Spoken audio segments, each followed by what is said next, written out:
are oppressed. We are exploited. We are denied not only civil rights, but even human rights. How great I am. If you're some man, what the rock You want first place, come play with me. You want second place, go somewhere else. Let us sing forever. Let us play forever. Wake your ass up. Awaken the beast inside. Ways. Welcome back to Ways, the realest podcast in the world. We are your host, Osama. Nasreen. And Mohammed. Welcome back. thank you. Welcome back. We have an amazing guest who the last time we had her was episode 69. We spoke about music, her DJing career. We spoke about how Kendrick Lamar is trash. And obviously... He had to We bring forgot that about up. that. I totally He forgot had to about bring that. that up. I'm playing. By the way, I do want to give her a shout out because she has been editing our latest podcast and the ones going forward. So for all the people who have been complaining, we have finally found someone who's been willing to help us with our podcast. And I appreciate it with the bottom of my heart. And I know Mohammed obviously feels the same way. So recently, me and Nisreen have been speaking and she had said to me, I want to come back and I want to talk about a certain topic. And I'm actually going to give her the floor to say what she actually wants to speak about. So, hi, if you don't know me, I'm DJ Nazzy, aka Nasreen. I'm an audio technical producer by day and a DJ by night. That's what I do. So I just wanted to run through some things that I play a role in my life, basically being a female DJ, a female in the media industry. It's difficult and there's a lot of stigma behind it. There's so much to talk about behind that. So not only being female, but a hijabi, Muslim DJ, an audio technical producer, technician, whatever you want to call it, weather reporter, I do it all. And there is so much expectations, underestimations that we need to run through for sure. I have a question. Yes. Thank you for the introduction, of course. And it's two sides. Half of the audience, well, actually, I don't know the views of the audience, but either way, it's a two-sided coin. Some people are going to hear this and be like, what she's saying is just wrong, and you're just overthinking it, or like how lame it is. And obviously, other people are going to sympathize with you, understand, and know that this is a stigma. I guess the question to start off for you is it ridiculous in 2022 how this is like actually an issue? Like, it should already be the standard, but the fact that women have to deal with such an issue at hand, do you think it's ridiculous that in 2022 it's not the standard, the fact that it's still an issue as far as the rules of women inside the media? Yeah, that's a great question. It is ridiculous being 2022, but realistically, there's always going to be stereotypes, always going to be some kind of issue based on how you look like, where you're from in any industry. And let's be real, 95% of the industries are male dominated. For those who are saying that I'm overthinking it, maybe I actually am. But I have been confronted so many times in different situations that they underestimate my work. It is exhausting to always try to prove myself, try to prove my work, try to prove my work ethic in the industry. I'm always trying so hard, maybe 10 times harder, working all the time just to prove myself that, yes, I'm a female. I can do the same work as a male can do. I'm a DJ, hijabi DJ. People don't expect that. Like, they're like, what? Hijabi DJ? What? But yeah, like, it's okay. It's rare. And I've realized that it's very rare for even a female, not just a Muslim, but a female DJ. They're rare out there. And it's okay to be surprised. It's not okay to underestimate my work. No, I actually agree with you. I feel at the end of the day, like, to me, I think I spoke to you about it, and I spoke to other people like who I know who are Muslim females and like in the, I guess, creator industry, mind you. And to me, it's more uplifting because a lot of young Muslims, whether it's male or female, who are looking and they're saying, yo, like, I actually want to be like this person. I want to like build my career around how they did it. And at the end of the day, if you're not doing, I guess, for all the non-Muslims, like a fitna or anything haram or anything to the point where you're selling your soul to the devil for I guess, lack of words, which obviously you're not. And I obviously got to know you on a business standpoint, on a personal standpoint. I feel to me, it's like more like you're empowering women to do whatever they want, whether they want to go into DJing, they want to have their own business, they want to do nail polish, whatever it may be. That's amazing. Do you? or you want to get into podcasting and be an actress, as long as you know I'm not going to sell out my true selves, that's amazing. Because the other Muslims who are scared to have those conversations with their families because of these conversations. Yeah, absolutely. Our parents have high expectations of us, and sometimes it's hard to have that real talk with your parents, and that's okay.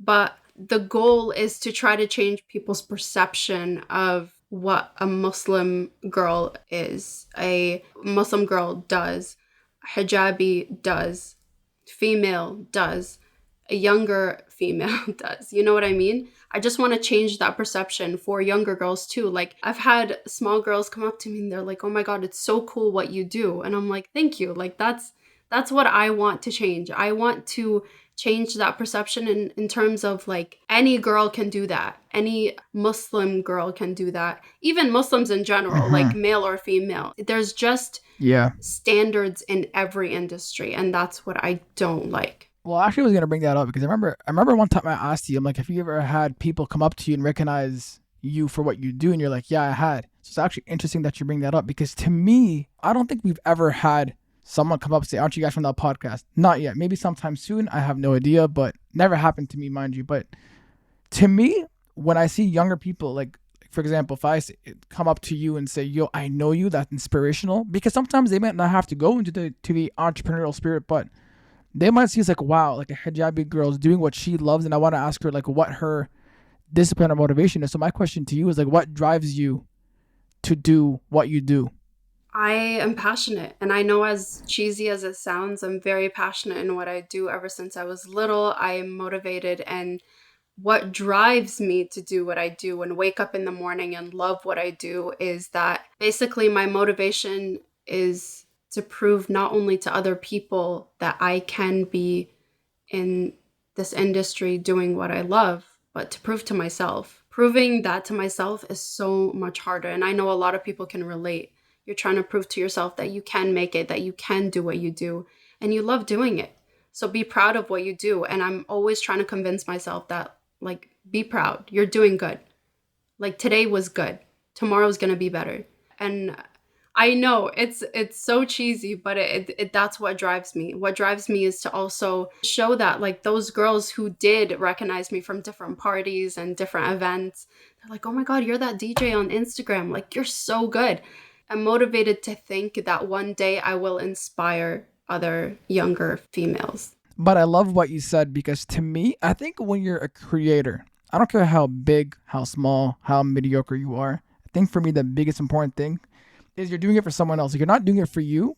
You're doing it because you see something wrong with how society might be, how culture is. And that's why I respect people like yourself. And obviously like Easy Fitness, who has her own account, like even our friend, MOBA.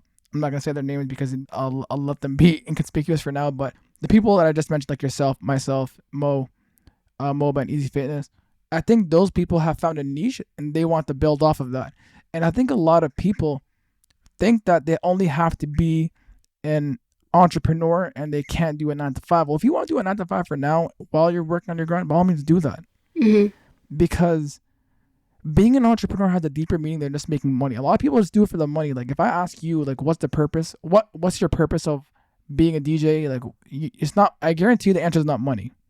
Oh, absolutely not. I've done free gigs before. It's no problem there. It is a lot of work, but it's absolutely not about the money. It's what I love. It's what I'm passionate in, and I'll do it anytime I want to. You know what I mean? I do work a 9 to 5 job. Yeah, I know how it is, but I absolutely love my 9 to 5 job. That's another motivation is I love what I do.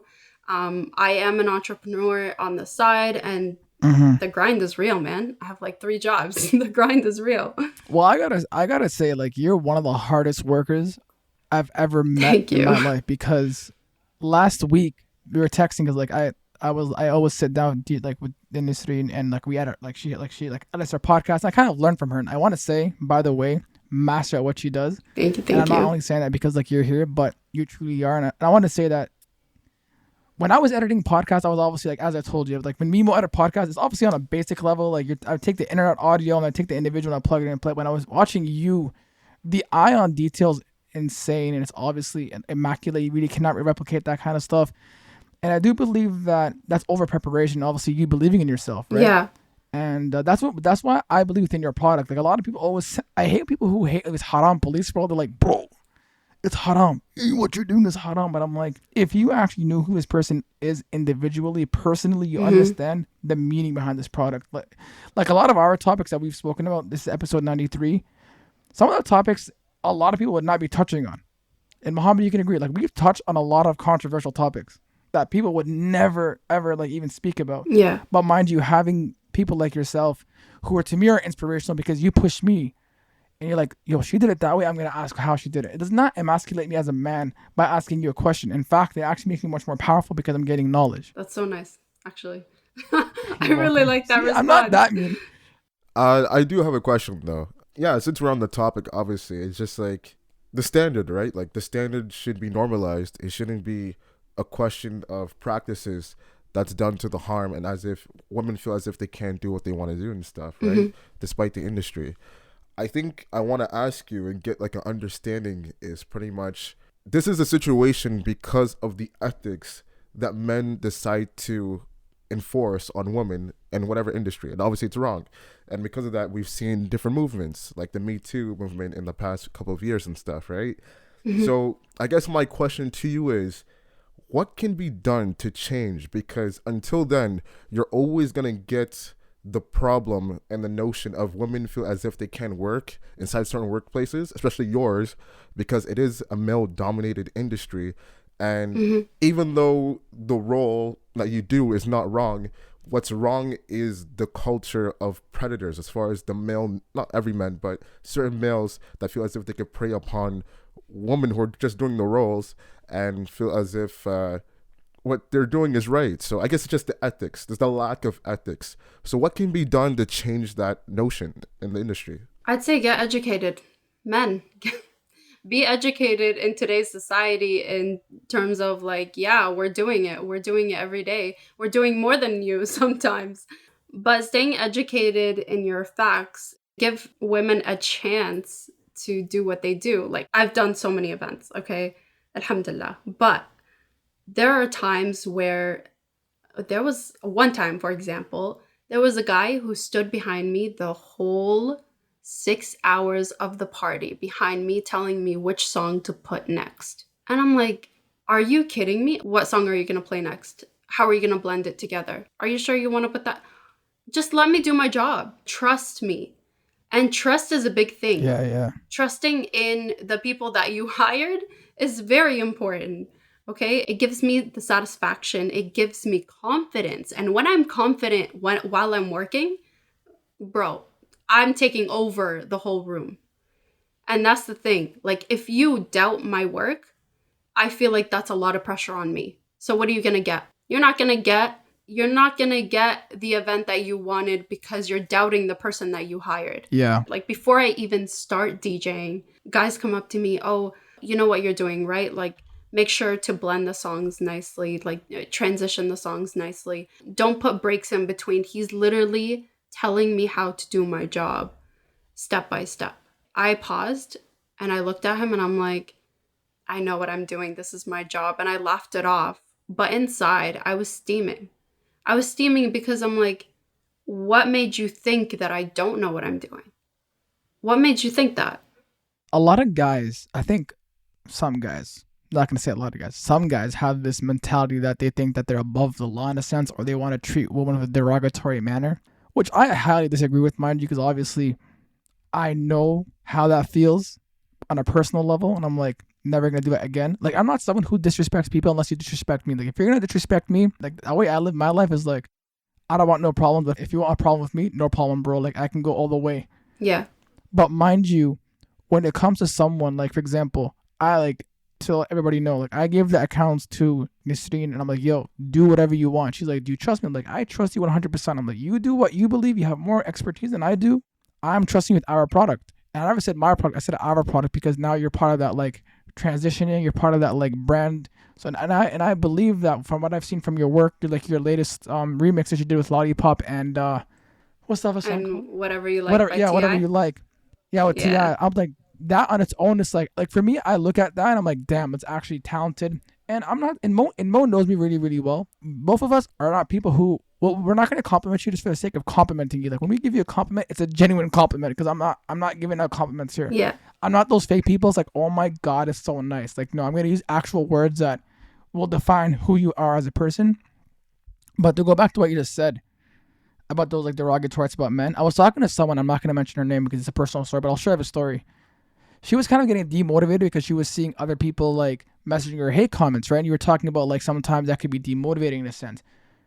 But I remember I told them, like, listen, don't forget the goal that you're trying to like influence younger women, younger men, because a lot of people are there looking at you. Like, even if you have 2, 3, 4,000 followers, you don't know how many of them are actually genuine people. Like, they're waiting to meet you. Like, Yeah. me and Muhammad are in 40 countries. And to me, yeah, like, that's cool. But it's also sick that someone in a different language is listening. So when I look at your account specifically, and this is aside from like the person who you are, which is your brand, I get inspired for a lot of reasons. One, you're doing something that you love and you're doing something that you're actually good at, and it takes you like the least amount of time to do it. It doesn't take you that much effort. Like you could do it with your eyes closed. And I see you obviously post your videos. You're pretty much well rounded.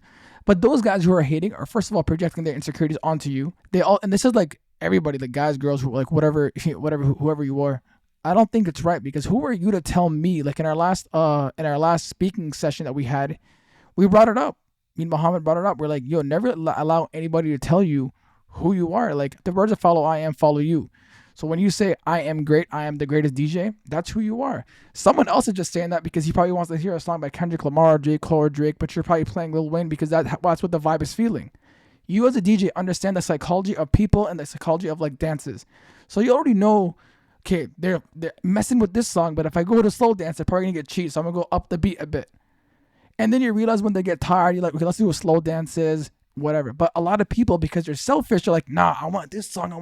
But maybe the rest of them don't want that song. Oh my God, don't even get me started about the requests that I get. What's the weirdest request? I got requested a slow song, like a Sam Smith song, when it was absolutely so lit. Ew. When it was absolutely so lit, Man, with like some depressed vibes. The lights were down, everybody was jumping, everybody was hyped. We were playing like Black Eyed Peas, and somebody just requested a slow song, and I'm like no. And he's like, why not? Like it's trust me, it's good. I'm like, are you kidding? I'm not gonna put this song right now.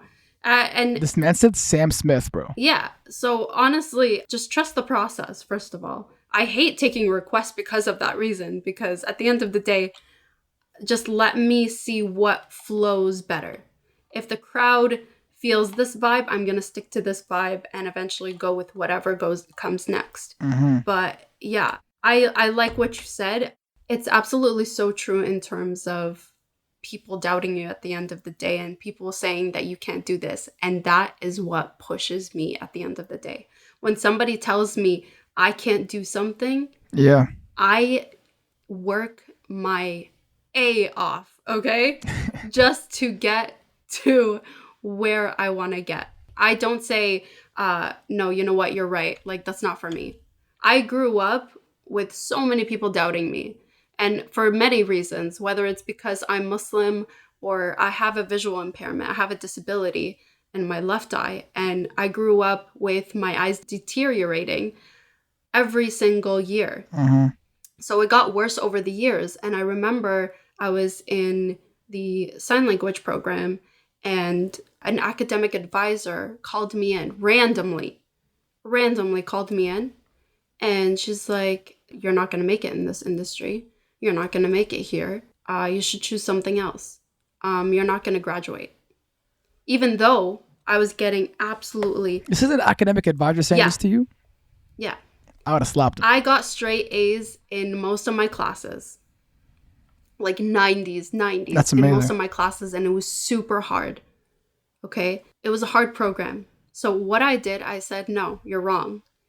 And I graduated in the honor roll and on the dean's list. So I was proud of myself. I proved her wrong. Yes, I did change my career path, but I still practice it because I want to prove to myself that I can, if I want to, I can make it.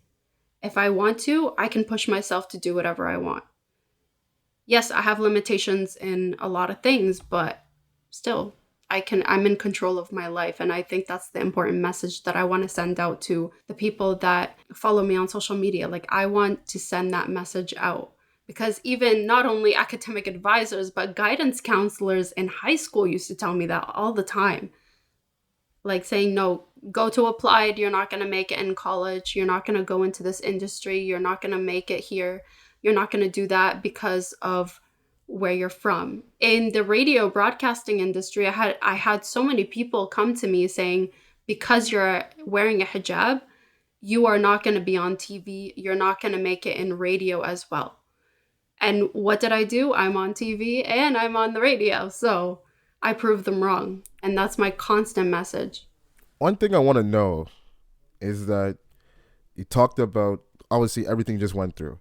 And I guess the major theme from that is hardship and trials and tribulations, whether those small, medium, large. But in the story you just told us, it seemed very large, and it seemed that one would actually be defeated and just give up. Obviously, as a turnaround, everything that you were denied of or told that you couldn't do, you're currently achieving it on a consistent basis with ease. Something I want to ask you is, are you thankful for everything you went through as far as those hardships?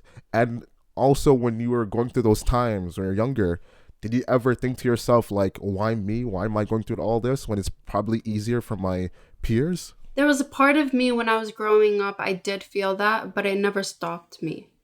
And I think because at the end of the day, I did have loved ones that pushed me to work harder at the same time. Like, I doubt myself sometimes, and that's why I constantly try to prove to myself that I can do these things. And it's not, most of the time it's proving to myself that I can do these things rather than proving to other people, right? But I thank my parents for that, because they're like, no, you can. Don't let anybody stop you from doing what you love.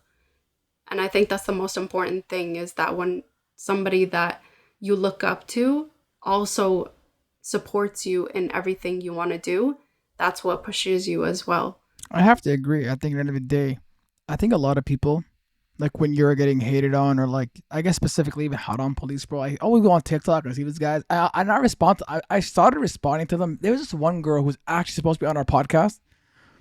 And eventually she like just said she couldn't do it because she got sick with the flu, which is cool. But like, again, all success to her. But once someone she was basically saying what you're talking about right now in our conversation, about how a lot of, I guess, talking about some Muslim men are like misogynistic and they treat women as if in a disrespectful manner. And some guy was like, because of like how they wear the hijab, which to me is a dumb argument. I'm like, don't tell a girl how to wear the hijab. Don't tell a girl how to dress. I think it's funny.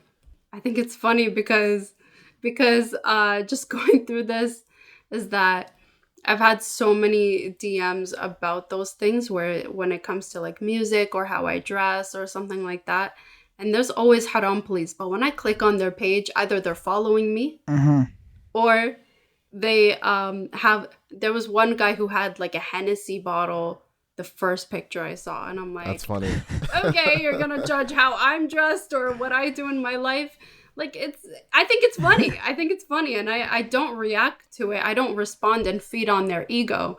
But it's funny getting those. Those are the people who are the hypocrites. Exactly. The hypocrites are always, mind you, if you think about it this way, the hypocrites are always the ones who will be considered Haram police, because they know, like, for example, there's not one person you know who's 100% a saint. Like, you all have your sins. Sometimes there's deeper sins among the three of us that you're keeping towards yourself, that you're like, I know if I say this, I might get judged. But you don't know that. But sometimes you keep it between you and God, right? And these Haram police are these bums who are hating. They're like, yo, like the amount of times me and Muhammad have gotten hated on, and you said something that captivated, you're like, your teachers, people would always like doubt you. Me and Muhammad can connect with that, because I've known this guy since 6, and ever since then, till now, we still get hated on. And people will always say like nasty comments as if, oh, like you're still, this many of you, you're still here. I'm like, fam, last time I checked, I'm in 40 countries. I don't know where you are. Like, I'm traveling as fast as the pandemic across the world, so I don't know what you're talking about. Not a rapper. Traveling as fast as the pandemic. I'm in 40 countries. I don't know what you're speaking of. Talk your ish, Osama. You know what I'll say one lesson that this amazing gentleman taught me is that he always told me, he's like, do 4 things. And this is in order. He's like, listen, understand, observe, and then speak. And I would watch him. He actually does exactly that. Like, if you ever see like this guy in person, he's always listening. Like you think he's quiet because he's pissed off. He's not. He's just taking in the information. He's trying to understand. Like he's taking the psychology and it's like, this is how you are. Then he tries to understand who you are, and then he observes how you like, and then obviously he'll finally speak based off the information he got from you within obviously the time he got it in.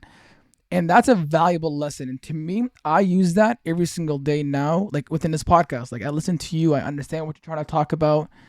And through that, I can speak and give my opinion. And I think a lot of people discredit that because Muhammad said in our last presentation as well, people used to view us as the funny guys. Like, oh, you want to laugh, go to Osama and Muhammad. Because yes, can we be funny? 100%. Like a lot of people think, and a lot of our jokes are really funny, but to the point where some people might find it disrespectful. But because we grew up around the non-soft era, to us, it's just like hilarious. But we're more than that. And that's why I look at you. I'm like, yeah, you're more than that. Like, yes, you might, like around your friends, you might be known as funny, whatever this, but you know yourself, you're more than that. And you got to show to the people, to the world that you are more than that. Absolutely. And I think it's even sadder when they're the ones that are the closest to you that don't believe that you can make it in life. Your circle gets smaller when you kind of get bigger in life. You know what I mean? But honestly, I love what you guys do. And I like that you have people like me that want to be heard on your segments. And it's absolutely amazing. From the very few times that I met you guys, you're so smart, so funny, and you're inspirational. Like, honestly, keep doing you. Thank you so much. I wanted to ask her because, like, you know, we grew up in that era. So what was your favorite, like, cartoon show growing up? Because I know Osama was Powerpuff Girls. Like, he used to watch it all the time. He used to wear, like, he used to have, like, the... That's such cap. He used to have the... He used before to have you the, answer that, before he you used to have answer the that, lunchbox. don't lie. Don't and lie. bring it to school and stuff, so... Before you answer that, my favorite TV show as growing up as a youth was Thomas the Tank Engine. Putting it out there. Oh, I remember. That was a classic show. No. That was a classic show. No. That was horrible. As a baby, I like Thomas the Tank Engine. I hated it. You're fried. I would say Arthur. It was at 4 p.m. every single day. Classic. Right after school, I would turn on the TV, and Arthur would come on. I guarantee your favorite character was definitely Binky Barnes. No. Oh my god. I haven't said that name in like 20 years. Binky Barnes. He's such a bully, man. Oh man. You know what's funny What about a throwback. Arthur? I'm not sure if you go back to like elementary school, right? I would actually do this. I'm like, yo, who does this character remind me of? Yeah, same. I would like, yo, this character is this. Like, I would always, to me, growing up, I always thought of Arthur and Buster as me and Mo because like they were always tight. Well, I would look at Arthur, So right? funny. I would take their characters and I would like, I'm gonna say who reminds me from which class. And Binky was a specific person who I'm not gonna say his name. Arthur and Buster were me and Mo. Doesn't matter because they were both like those best friends. They're never leaving each other's side and whatever. But that's to me. But it's cool to know that your favorite show is Arthur. Let me tell you what Muhammad's favorite show is. Yeah, tell Give me. me a drum roll, please. Spill the tea. Care Bears. Oh, It's Care Bears. did you have the underwear and everything? It was not Care Bears. It was a whole setup. If you was watched Dragon Ball Care Z. Bears, you had to have the underwear. I did not have Care had Bear no underwears. idea. I'm deleting this part of the episode. I don't know audio engineering, but I'm gonna learn it just to delete this part of the episode. No, too bad. I'm in control. I'm Care editing Bear this underwear? podcast. That So is so funny. the Care Bears stay on the show. I think I had the pillow or something like that. I know my mom had like See, there was some type of merch that you needed to It's get for something. Care Bears. it's Care Bear something. Well, actually, let me ask you a question. So, Muhammad, we went back to your childhood. Muhammad asked you about your favorite cartoon show. Who were you as a kid? Like, what were you doing as a kid in school? Were you paying attention, or were you like not even caring? No, I paid attention. And I'm not just saying that, but you guys know I grew up most of the time in the hospital. And I was always having tutors by my side because I would miss a lot of classes. But because I was trying so hard not to stay a grade behind with all the classes I missed, I would take homework like back to the hospital when I'm admitted or back at home. And I would work extra hard just to keep up with the class. It never bothered me that I did have to work twice as hard as everybody else just to stay in my grade, in my age group. But it was pretty difficult because at that age, you're like, come on, I should be enjoying life at that point, which I did. There's no complaints about that. I think me and Muhammad did. Yeah, you were fooling around, weren't you? 100%. 100%. I promise you, I can see it now. We did not like. The thing is, yeah, people have to understand, like, from 2001, since like, when I met him, to, I don't know, like 2009, since we finished like elementary school, mind you, around that time, there was nothing in the sights of, you have to pay attention or whatever, and like there's no technology, so people would get away. Like, you're bored, you're trying to find creativity. And in my opinion, I was like, I have school, I'm doing what I want to do. Like, we would draw stick figures. Wow. And Muhammad's the one that got me into it. Mashallah. That's all we did. So talented. Literally, you know how bad it is if like the whole 8 years in elementary school, your number one class every year is gym. That's your best class every semester is gym. Facts. I would get an A in gym and the rest of the mark. But it's funny because like my parents would imagine like this was the report card right here. They would have it like right here. And they did not only read the marks, they would read the comments, and you know how it would have like needs improvement or like excellent or whatever. They would even satisfactory. I'm like, bro, stop reading that. It's like useless. No. Oh, Terrible. bro, it was horrible. And it's at a point where I think one time in grade 5, because our grade 5 class, for the people who don't know, was the like probably the most legendary. I think after that class, they're like, we can no longer put these guys together. Because our teacher, I felt bad for her because she was I think she was like 23, she was 24, she was the youngest teacher in our school. I thought she was 25. I think 25, but mind you, like that's our age now, and she was hella young, and like she was dealing with people who were 11, 12 years old. And imagine at that age when there was no technology, like you're not getting distracted. So the only distraction you have is your voice for like stupidity. And I have to give kudos to her, bro, how she dealt with us. We were good kids. It's not like we were doing things that are dumb. I just I think Were you? We had a good heart. yes, but we were just we couldn't focus. Exactly. That's what matters. Since we couldn't Exactly. focus, we just kept disrupting the class. It's amazing. I think it's funny because my report card like was A's and B's, but at the same time, gym was like a C. Don't ask me why or how, but it was honestly. it was hard. I think one time I did bad in gym, and that's because of a teacher by the name of Mr. Grant. This guy, I swear to God, bro, he like, if he did not like you, you are not gonna get a good mark. Yeah. And I know this guy despised me. Yeah, I would always forget my gym outfit. But then again, I think I'll take some responsibility. I think with a lot of the teachers, I did probably go a little too far. Like I would make Is it a little what's too a far? little, yeah. But look, but in the end of the day, like they probably have it worse now with these students, because these students are like, first of all, they're much more advanced. Yeah, I can only imagine. And even though their roles are probably dumb and stupid, but they probably, like, at this point, after teaching for almost 20 plus years, you've probably heard enough that no comments is going to get to you, but you're probably annoyed. You're like, shut up, bro. Oh yeah, Yeah. pretty much. I don't That's think why, anybody like, has patience anymore. That's why when we were in elementary school, we had few teachers. Like I remember two specifically. Someone knows, like Miss Grondin and Miss Patterson. They taught for so many years, so they pretty much heard everything. And I don't know why. Like in their class, I guess because they were so strict and didn't talk that much, people felt as if they could talk more. But since they like heard everything, they just knew how to shut everything down whenever they wanted to and stuff, right? So certain teachers have that. They have that aspect. They did not care. I remember a story. We legit went off topic, but whatever. One time we were in, this is like grade 5 science class, and like, go back to Muhammad said about Miss Patterson. We were in her class, right? And this is back in the day when people would say like they would try to say the F word, but they would say fudge. And this kid, his name was Oliver. This guy was like playing with the other kids, and I forget what we were all doing, but I think we were working on a project. And he's like, fudge, and then she hears him.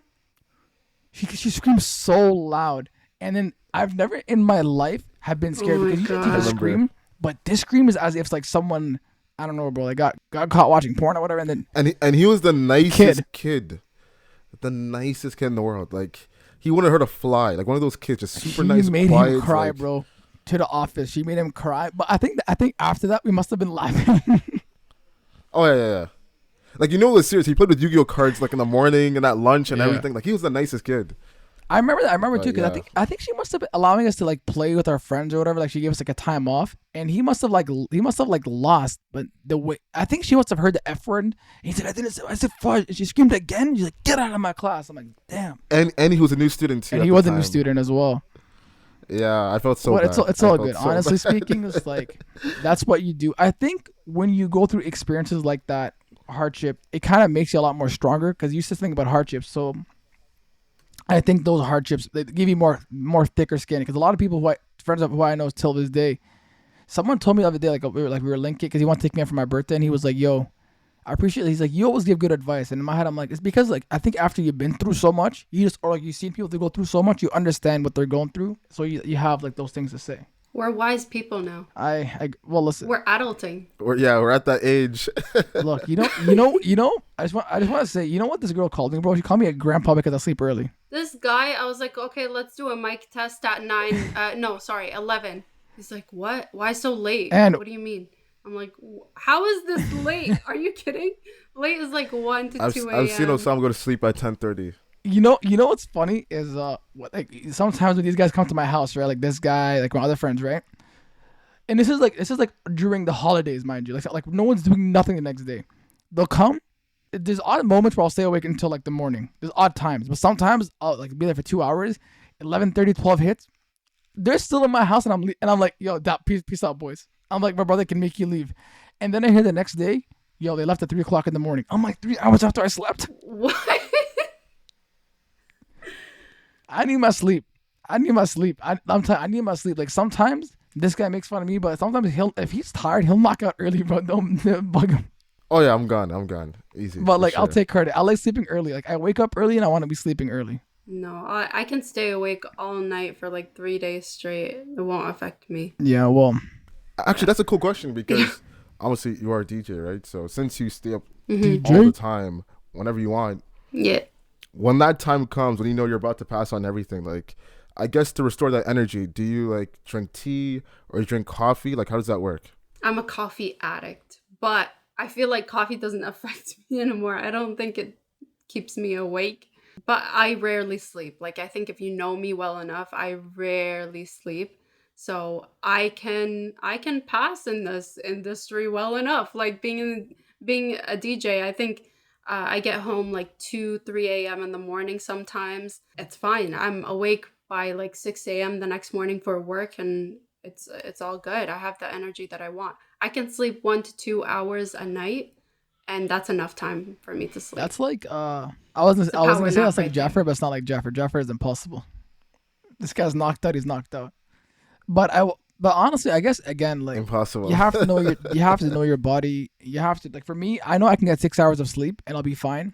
Ramadan, like when it's Ramadan, it's different. Like I can sleep for 4 hours and I'll be good because obviously you're already fasting, so your body's already like reserving its energy. So it doesn't matter how long I sleep because I know I have to wake up and you have to obviously still do your due diligences and obviously do you. But this was a fun episode. I'm not gonna lie. It was. And it's because we had DJ Nazzy. It's because we had Mr. Muhammad Al Hassan. Yes, sir.